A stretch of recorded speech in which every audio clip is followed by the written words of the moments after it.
శంకు చెట్టు అని ఉంటుంది. ఆ శంకు చెట్టు లక్ష్మీదేవికి ఇష్టం, విష్ణుమూర్తికి ఇష్టం, పరమేశ్వరుడికి ఇష్టం, నవగ్రహాల్లో శని భగవానుడికి ఇష్టం.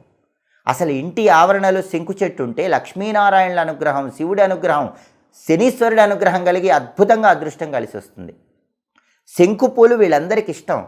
అందుకే 5 సోమవారాలు శంకు పూలతో శివుడిని పూజించి పూజ పూర్తయ్యాక ఆ శంకు పూలు పారే నీళ్ళల్లో వదిలిపెడితే మీకు ఆర్థికంగా బ్రహ్మాండంగా కలిసి వస్తుంది.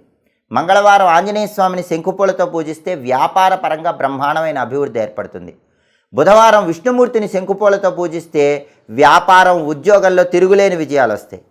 అలాగే శనివారం నవగ్రహాల దగ్గరికి వెళ్ళి శని విగ్రహం దగ్గర శంకుపూలు పెట్టొస్తే జాతకంలో శని బలం లేకపోయినా బ్రహ్మాండంగా శని బలం పెరుగుతుంది.